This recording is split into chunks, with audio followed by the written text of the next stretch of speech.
That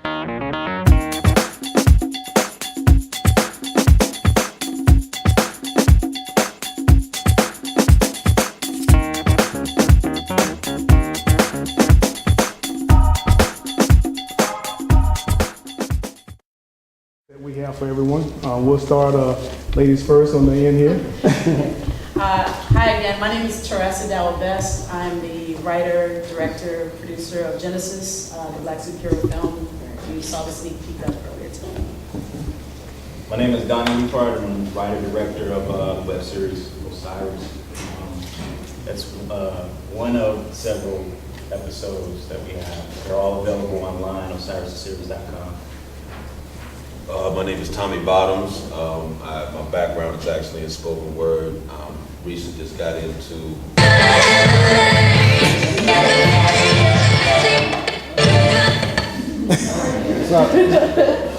To lip sync. You said spoken word, so yeah, my background is actually in spoken word as far as my artistic background. I got involved with the project by a good friend of mine, Malik Salam, who's the writer-director of Eternal. I'm probably the newest person in filmmaking in this, but happy to be here. Hi, my name is Bree Newsom. I'm the writer and director of Wake. And just to plug real quick, I brought some posters and DVDs if anybody's interested. Go ahead. Hi, I'm Steve Barnes, and I didn't have anything to do with any of the films that you just saw. I'm a television writer of Twilight Zone, Outer Limits, Andromeda. I've written novels for Star Trek and Star Wars and a bunch of other science fiction novels and mystery novels and stuff like that. So for some odd reason, they thought that it would be useful to have me here. So we'll see if they were right. All right, we're going to get right into questions. This one, whoever wants to jump in, we really would like to hear from all of you on this one. What makes a work of visual or literary art black science fiction, fantasy, or horror? Does the hero have to be black, the main characters, the director or writer, or is it a combination of those elements? I personally would say a combination of both. I think as black people, we should be able to write stories and tell stories that necessarily are quote-unquote black stories, but it's also good to incorporate the main characters and the heroes as the black characters, or as showing our perspective and our point of view and our culture and our background and things like that in the storylines to a mainstream audience that might necessarily be a black audience. Anybody should be able to enjoy any of these stories, regardless of your race or your background. Would anyone else like to jump in? Yeah, I think we're seeing a trend right now, as a matter of fact, where people are embracing a more diverse telling of stories. I think maybe not specifically science fiction, but Shonda Rhimes is a prime example of an African-American writer, producer who's creating a body of work that transcends race. And truth be told, that's the work I strive to do. I would like to serve the people that groomed and made me, certainly. But at the same time, I would like to believe that my work is diverse enough for a broad audience to enjoy. Of course, I think that's the ambition of all of us sitting up here. But to define it as black today, I think is a celebration, certainly, but at the same time could be viewed as limiting. If that's your goal, is to satisfy a certain demographic and that demographic only. I don't think we live in a time now where that's as viable as, say, the 70s during the Black Exploitation era, where that was pretty much how they made their money and their notoriety. Well, that's a valid point, but I actually embrace the whole black science fiction thing, or the black title, because for so many years, just like in your short, I was the kid reading the comic books and saying, where are the characters that look like me? And so that started me writing stories. And so I know there's so many black nerds out there, you know what I mean, who just don't get represented. You see Comic-Con, you see all the, different colored faces, you know what I mean? But I feel like, to go back to the original question, I think I think it has to be, because there's so many Black filmmakers, Black writers who don't tell the type of stories that they go support. Like, you look at the top 20 grossing movies of all time, they're all like sci-fi or fantasy for the most part. And that's just not a Caucasian audience, that's every kind of audience. So I ask the question often, if Black people go see these movies, then how come we don't see more Black filmmakers making these types of movies, writing these types of books and movies, etc.? So where are they? Why aren't they support it, but they don't do it themselves? And so I feel like it should be classified as Black. I think it should be more than just sprinkling a few Black characters in the movie. I think a Black filmmaker should put his voice out there and his perspective of the superhero movie, his or her perspective of the superhero movie, or whatever, science fiction thriller, or True Blood type of storyline. You know what I mean? So, and you put a new spin on it. Yes. My esteemed panelists have dealt very, very well with one half of what the question was, which is the question of what makes it Black science fiction, fantasy, or horror. But the question of the definition of what science fiction, fantasy, and horror is hasn't been covered. I thought it might be useful to touch directly on that, since most of my background is as a science fiction writer, and I've had a lot of opportunity to sit in a room with some of the biggest people in the field talking about just exactly what is this stuff. To go kind of broadly, all fiction is fantasy because it didn't happen that way. But fantasy, the way we usually define fantasy, is a what-if proposition that utilizes magic of some kind to control the world and to knot the world together. So let's say vampires in a fantasy novel will exist simply because somebody says they rose from the dead, and if you drive a stake through the heart, you kill them, and you show them a cross, and so forth. So that's all fantasy. There's absolutely nothing about the universe as we understand it that relates to this. On the other hand, you can do vampire-type stories in movies like, the original novel, I Am Legend, that was turned into the Omega Man, and then Will Smith's movie, I Am Legend, where it's this kind of a vampire situation, but it's a disease. So they're kind of trying to relate it to biology, the way we understand it. So you could say that science fiction is a subset of fantasy that has to obey the laws of science and the phenomenological universe and physics as we understand it, but they might let you break one rule. They might say, okay, we'll let you have time travel. If time travel exists, what might happen? We'll give you faster than light travel. You don't have to explain it. But now tell us a story. Tell us a story that can only take place in a universe in which this is true. And all the other rules have to be consistent with the rules of science as we understand it. So that game of what if, it's like the three basic questions of science fiction are considered to be what if only, and if this goes on. Okay. Now horror is a different thing than that. Horror, it just talks about a type of story that is designed to create the dominant emotion of fear. So you can have science fiction horror, fantasy horror, psychological horror, any kind of thing, because what you're trying to generate is dread in the audience. Alien is science fiction horror.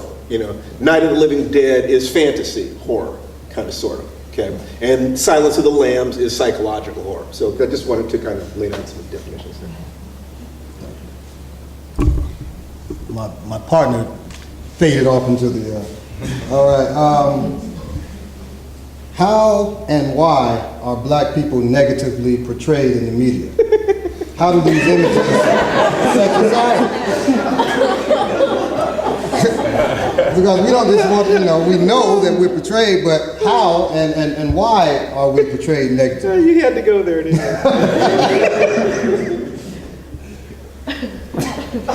Any more? Y'all got to talk. I'm gonna make a nuisance of myself. I think we're all trying to figure out how far back in history we go. That's what we're all trying to figure out. Like I was like 20th century, back 17. Like where do I start with that? If we were starting right now, I would say it was because we choose to be portrayed that way and we embrace it. I think if we were talking 50, 60, 70 years ago, it's something different. So I don't know if you can say broadly, this is what it is, but right now, I think for whatever reason, as a culture, we've come to embrace these things as entertainment, and we're the ones who a lot of times the ones putting out the negative images or the limited images of what we can be or how we can be portrayed. So I don't know if we can necessarily say we're talking right now, you know. Another time, even like the Black Exploitation film, I think in, you know, there was a lot of backlash during that time from certain black groups that those were negative, but they were if you look at the like the Mac and what was the other one? Superfly. Even though they were drug dealers and pimps, it was always this kind of social conscious message behind it. They were always this us against the man. They always won at the end. There was a positive image to it, even though a lot of people might have said, well, oh, you're just portraying us as drug dealers and pimps. But there was always the social consciousness along with it too. And all the people behind the cameras were black, and which is the economics of it is another way to look at it too. Not just the images, but, you know, who's, you know, feeding their families from it. Not just the people in front of the camera, but behind the camera as well. I think what we're fighting against is stereotypes. You know, there's just certain social stereotypes. It's not like the media exists separate from society. You know what I mean? So it's like there are certain stereotypes that still exist about the black community, and we get those, you know, a lot of times I think what we run into as black filmmakers and anything dealing with blacks in media is when you put out something that contradicts those stereotypes, people question whether or not this is true. Like I hear that a lot. Like for instance, when the Cosby Show came out, well, that's not really how black people are. You know what I mean?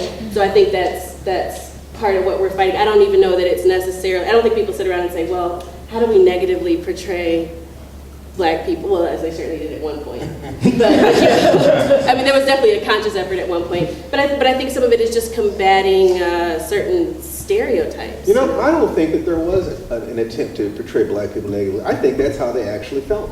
I think they thought they were actually portraying us the way we are, actually giving That's good true. portrayals. Yeah. I mean, you know, with Gone with the Wind, they thought they were giving Butterfly McQueen and so forth an excellent role. They didn't understand what was going on with that. I mean, when you ask why one group portrays another group negatively, you know, all I can ask, have you ever watched the way Hong Kong Kung Fu movies portray Japanese? I mean, it's like, you know, really, I mean, the idea of any group A portraying group B as being their equal is absurd. The dominating mythology of every group of human beings in the world, with the possible exception of black Americans, is God made us first and loves us best. I mean, you can't expect people to do anything other than that. That's how they roll. That's how everybody does as human beings. There's nothing easier than getting any group of people defined culturally to sit around and talk about how they're superior to whatever they're defined in opposition to. So the reason why this has happened is that tendency, plus a huge amount of guilt and fear related to slavery and Reconstruction and you know, so forth. They're waiting, in other words, when are we gonna get even? In essence, I mean, there really is a lot of fear around that, because they know that if the positions were reversed, they'd want to kill us. Okay. They would. White people in the audience, come on, be honest, right? You want to kill us, right? So the answer to all this is a couple of things. First of all, just more representation at the executive level, and, you know, sitting in on the meetings and making comments and so forth, and waiting for the older generation to die off, quite frankly. I mean, time is going to take care of it. I mean, the fact is, it's one of the reasons I keep myself healthy, because I'm just waiting for more of them to die. Well, I think I don't know. I'm a person who is in with the let's blame media, let's blame white man, let's blame whatever, because like Tommy said, I think a lot of people are, you know, it's all about green. I mean, at the end of the day, and like whenever I want to give myself a migraine headache, I just go to World Star Hip Hop, and but you know, you laugh, but that stuff is reality. Like for the most part, it's either real, like somebody had a camera phone or whatever, and they captured something that happened in reality, or it was a music video that, you know, some guy with a Canon 7D made, you know, in a marijuana smoke-filled, you know, dark room in their house while they, you know, they're on house arrest. So like, you know, and you look at those videos and they have hundreds of thousands, if not millions of views. But then you go to something that's more, you know, positive or uplifting or whatever, and it's got, you know, measly 400 views, if that. And so it's like executives look at those numbers, it's not something they're manipulating. They look at those numbers and say, hey, this is what people want, apparently. You know what I mean? So it's a question of, is art imitating life? Is life imitating art? Or what's going on there? And as content creators, we have to look at that sometimes and say, well, okay, do we give the people what they want, or what they claim they want, or or at least what they show that they want with their wallet? You know what I mean? Or do we just keep, doing our thing? So I struggle with that question, in that the whole stereotypes thing, because in all honesty, some of the quote stereotypes you see in movies, there are people like that in my family. You go back home in Detroit right now and see, some people portraying in real life the stereotypes. I talk to a lot of black women who love that show Scandal. And I say, Olivia Pope. Why you look over here?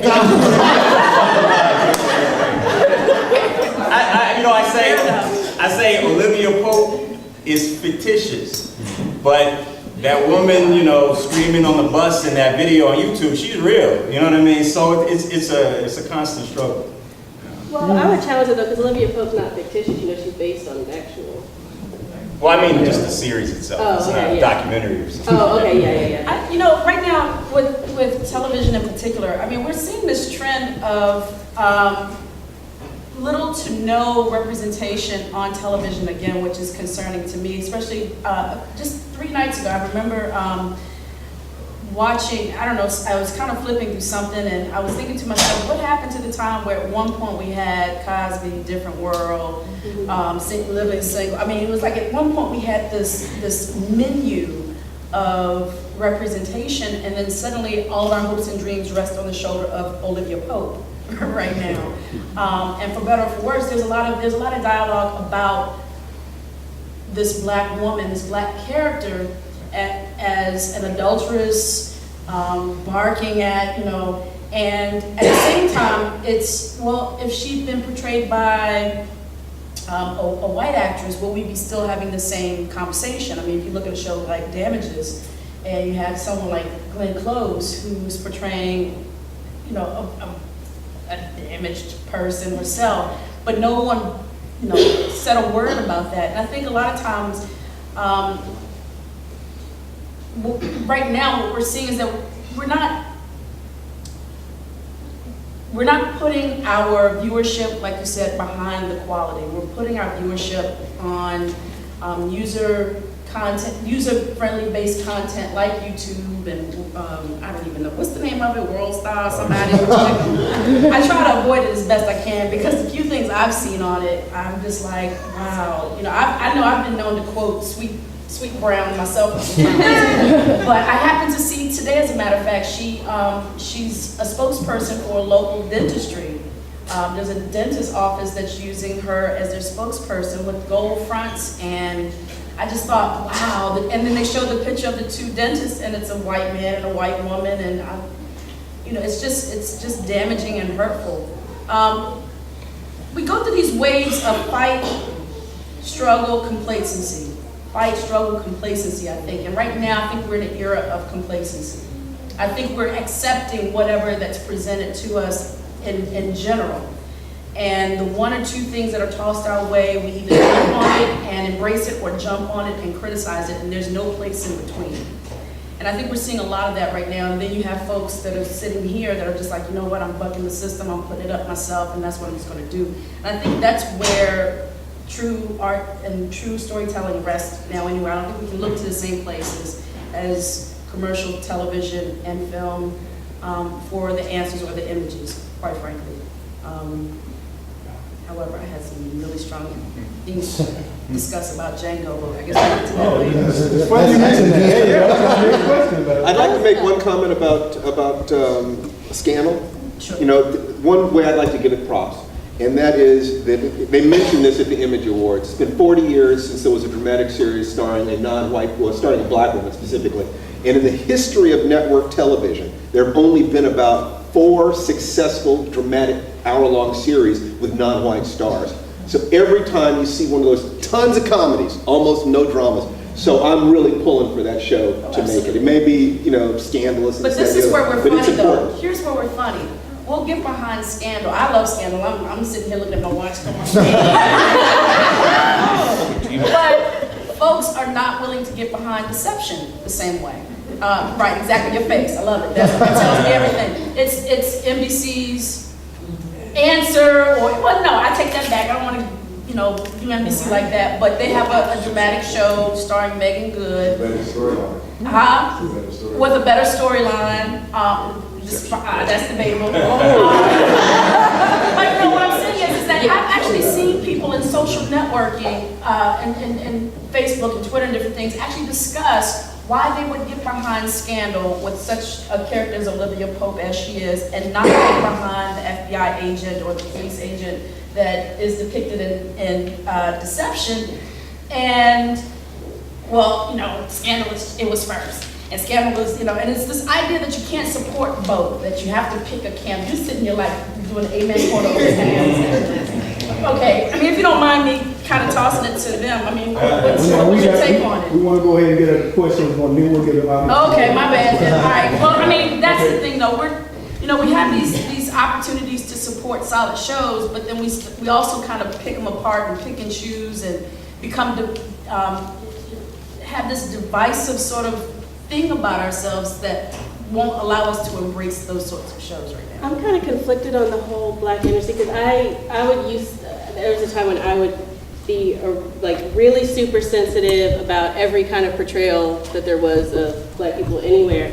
And then when I started thinking about it recently, I realized like I kind of long for the day when one Black image doesn't have to be the representation of all Black people, because that's like when you really reach freedom. Like if you think about it, like we don't sit around and discuss white characters. We don't discuss how a white character in a film represents all white people. That's not even an issue. It's just not even something that comes up, and that's just the difference between white privilege and what we deal with. So it's kind of like, on the one hand, I am really sensitive about the way that Black people are portrayed, but on the other hand, I really long for a day where a Black character doesn't have to be perfect, that they can have flaws, like that Olivia Pope can be this three-dimensional, flawed human being, and it doesn't have to reflect negatively on me as a Black woman, I guess, Okay, we have our next question kind of segues into the Django statement that you made earlier. Okay, Django Unchained has created a stir in the movie industry. What effect do you think it will have on the future of Black film, if any at all? Well, go ahead. I've heard a lot of the criticism, and I don't know what. I guess the main thing of what I used to hear is, Tarantino didn't have a right to tell this story, or he's not the person to tell this story. I think he's a creative person. He's a writer, and I feel as people who create content, if you think you can tell the story better, then just tell the story. You don't tell this man he can't do what he does. A lot of people were offended by the language. I don't see how you can be offended by the word, the word nigger.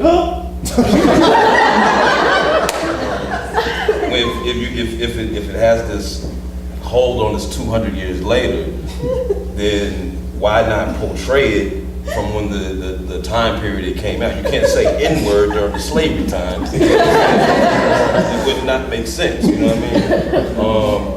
But I thought that there's some things that, if I want to be, critique, you could say, but, there were to me some historical inaccuracies. But other than that, I thought it was an entertaining movie. And it's particularly Sam Jackson's character. I thought that was hilarious, but that's me. I loved it. Yeah. Anybody who thinks that they don't have permission to laugh, let me tell you something. I went to see it with my first karate instructor, who's now in his 70s. He was raised in Mississippi by his grandparents who had been slaves. He was Louis Farrakhan's bodyguard. And he sat right next to me, laughing his ass off. Loved it. Absolutely loved it. Would give Quentin Tarantino a certificate of honorary negritude. What I want to say is, yeah, it's going to make a difference. It's going to do it in several different ways. I do business with Reggie Hudlin, and Reggie and I, we were talking about who produced Django, And he said there are maybe 5 directors in the world who could have made that movie, and 4 of them didn't want to do it. Okay, that when I love Django, and I think it's a work of art, I think it's a work of art the same way I think Mount Rushmore is a work of art. In other words, as a sculpture, it's not all that much. But you look at it and say, how did they do that? How did they get that thing made? When you look at something like Django, you have a movie that cost $100 million that is now making like $300 million, heading toward $400 million worldwide. Because Quentin Tarantino is out of his mind. He's crazy. I mean, the guy is nuts. You can take a look at his other films. I knew that as soon as I saw Pulp Fiction. And there's that scene with Ving Rhames and the hillbilly that I was not going to look at because there are children in the room. And I'm laughing. And I'm saying, how did this guy do this? How did he make me laugh at that scene? I don't know how he does that. But the one thing I do know is he grew up around black people and knows black people. And if you're black and you grew up around white people or Mexicans or Asians, you can write about them. You can write about anything that you know that you've been around. He has the right to an opinion, and we have the right to dislike it. If, slap it down. But the fact is, an artist has the right to represent reality. And men can write about women, and the straights can write about gays. I mean, it's best to sit down with a member of that group and say, well, what do you think about this? And to his credit, Tarantino did. Whether it's with Reggie Hudlin or Jamie Foxx or Kerry Washington or Sam Jackson, these things happen. It is the job of an artist to represent reality from their point of view. So can the movie be criticized? Oh, absolutely. I mean, I could give you chapter and verse on all the flaws and things could be done better and so forth. But it's a minor miracle that the thing got made. And it's going to make a difference because he gave jobs to a lot of people. He's raised the worldwide profile of Kerry Washington and Jamie Foxx. He's proven that movies with black stars, even though it's a Quentin Tarantino film, can make that kind of money overseas. And that's the only thing that people in Hollywood care about. Can I crunch the numbers and show where the dollar is? Okay? He has also created images that have not existed. No major studio has done a black Western kind of thing. They're not very much that's been done since Buck and the Preacher or something. Something like that. Okay, and one thing that is critical to remember about that. When was the last time you saw a slave in a movie? I'm asking the room. When was the last time you saw a slave in a movie? Amistad? There were no slaves in Amistad. They were free Africans who'd been captured, and the entire movie was about whether or not they were slaves. Come on, try again. When was the last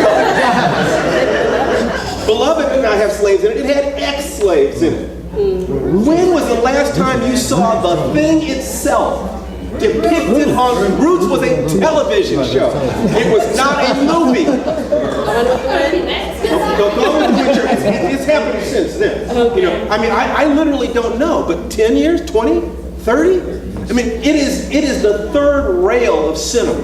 And he went there, and he went directly there, and he made people laugh, and he made people think, and that de-inhibits the poison that's in there. So other filmmakers will be able to also present images now. So I can't wait to shake his hand.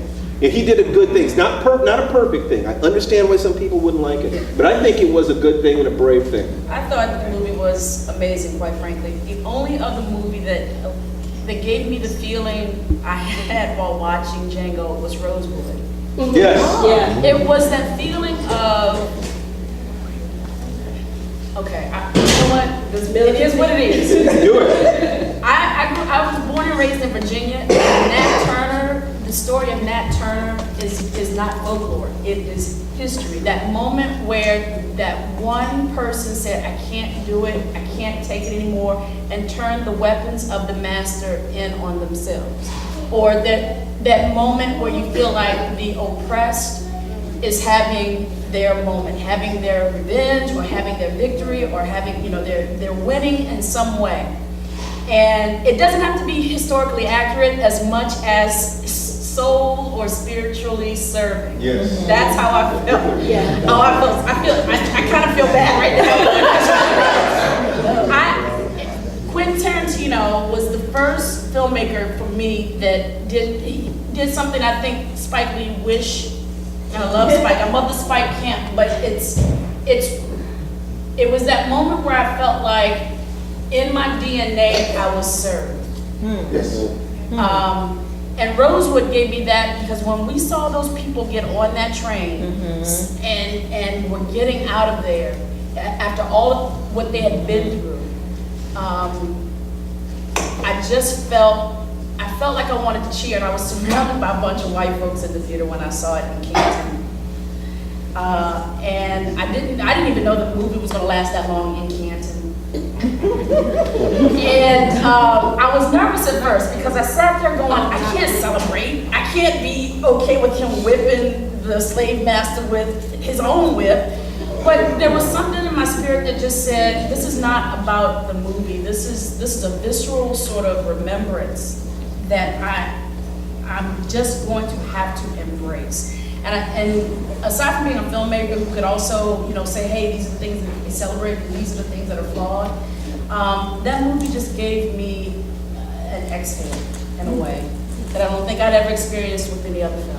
I'm just so glad I don't have to defend Django because I've been doing it for so long. I've been having so many arguments with filmmakers about this film. I was so glad that y'all just were on the same page, so I didn't even have to say that again because I feel the exact same way. And I felt like, in my debates with other filmmakers, I really felt like the sticking point always came back to the fact that the director was Quentin Tarantino. And it was a white man who directed the film more than, we always ended up really just debating that and not any content in the film. And I personally have a problem with that because I feel like if you say that any director, to say that he can't direct something because of his race means that I can't direct something because of my race or my gender, and I just refuse to accept that. I have a piece of information, and I don't know whether this is public, because sometimes you hear something someplace, you don't know whether or not it was in the media. But just in case this isn't widely known, there's a specific, it's a thing about Kerry Washington in Django. And the question was, we know that Quentin Tarantino makes kick-butt female characters.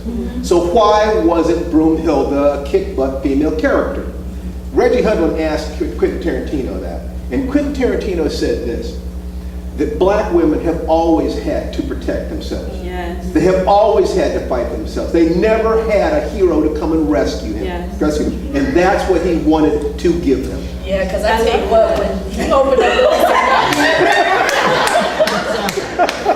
I can tell you a lot about myself, but at that moment, all bets were off. I